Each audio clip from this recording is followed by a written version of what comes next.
What's going on, Red Wings fans? Welcome to another edition of the Forecheck, live from Little Caesars Arena. I'm Daniella Bruce, and as always, I'm joined by Ken Kal, Red Wings radio play-by-play announcer. Ken, I hope everyone out there watching is tuning in, of course, but enjoying this college football Saturday, because it's a big Saturday for college football. Yep, certainly a lot of big games, and also it's a special night here tonight, right? Yes. At Little Caesars Arena. I see you have your tie-dyed shirt on, which is beautiful. Grateful Dead, in case you didn't know what night it was. We're celebrating Grateful Dead here at Little Caesars Arena. There'll be some fun sprinkled in throughout the whole night, so I know Ken's really excited for it. Trucking off the Oh, there we go. There we go. Well, Ken, the Red Wings had a little bit of a break this week, probably a much needed break, and they'll be back tonight against the Pittsburgh Penguins, which, of course, is not an easy task. And the Red Wings had an unusual scenario where they sent Filip Zadina and Taro Hirose to Grand Rapids for the week, and they got to play 2 games down there.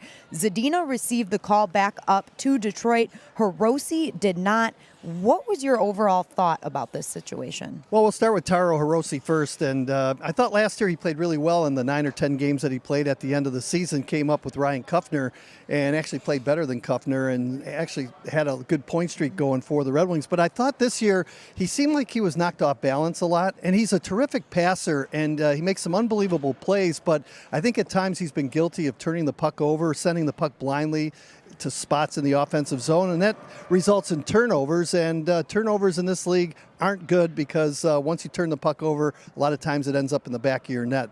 So he struggled a little bit. Hopefully he can work on his game there with the Grand Rapids Griffins. And as far as Filip Zadina goes, I like the way he's played last couple of games. He's got an assist in each of his last 2 games, played 11 minutes and change in that last game against the New York Islanders, and as long as he continues to improve, baby steps at a time, he's going to be good. And Taro Hirose, back to him for a minute. As you said, he played 9 games with the Red Wings, 10 games with the Red Wings at the end, and he played really well in those games that he was up here. And you mentioned turnovers being something, but what do you think the overall difference was in his game? Because he came in kind of on fire out of college at Michigan State and then had the offseason, went through training camp, went through prospects tournament, all that, and it didn't seem like he had it again at the beginning of this season. A lot of times, Daniella, other teams get the book on you. Yeah. And great players have to find their way once they get a book on you and they know what your tendencies are. And trust me, other teams look at every player on the opposing team and they know exactly what they do. So, a lot of it with players coming up after playing 9 or 10 games,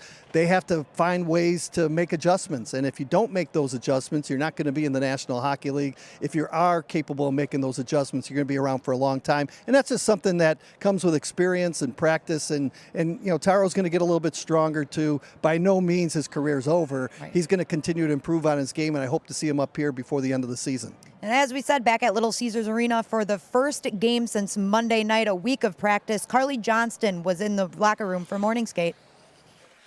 Thanks, Danielle. Carly Johnston here in the locker room after the Red Wings morning skate ahead of their game against the Pittsburgh Penguins tonight.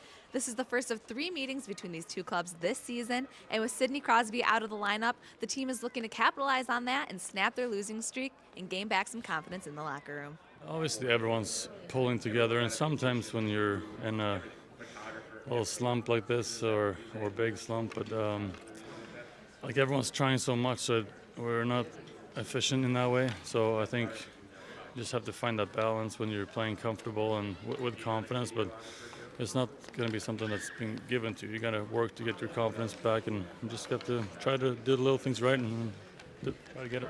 Do you almost feel like you guys are scrambling for that win, that you guys aren't playing smart? Yeah, a little bit like that. Yeah, like I said, we're trying almost too hard, so it's not efficient in a way that we're playing that smart game and playing intelligent out there. So we kind of get strangled out there a little bit. Confidence matters. The only way to get confidence, though, is to go out and earn it, and you got to go out and play really good hockey. And I think we've done a pretty good job of playing good hockey over the last number of games, with the exception of the Toronto game. And so if we continue to play good hockey, we'll find our way to a win. Once you find your way to win, it helps boost your confidence. So there's no easy answer to it. Nobody can inject confidence into you. You have to go out and earn it. With both teams plagued with injury, the lineups are going to look a little different on both ends of the ice tonight. The Red Wings are going to have to play some smart, gritty, and fast hockey in order to pick up 2 points tonight. Back to you, Daniela.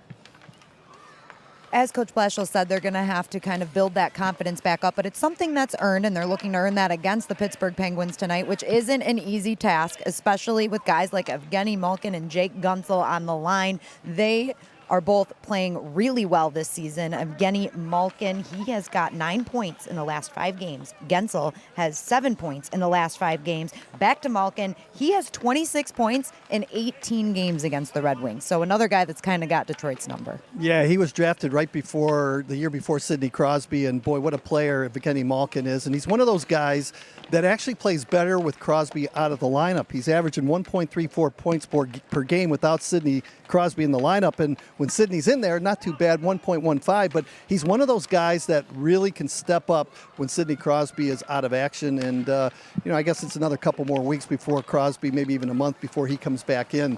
But Jake Guentzel, another top performer.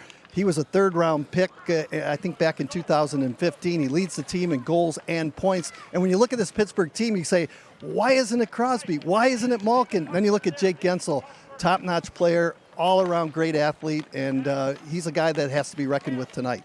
Let's talk about Sidney Crosby's injury a little bit more. For those of you that don't know, he will be out of the lineup again tonight. He suffered an abdominal injury that required surgery, so that was a 6-week injury, and he went into surgery on November 14th was the date, I believe. So mid-November. So he's still looking at a couple weeks before he's back.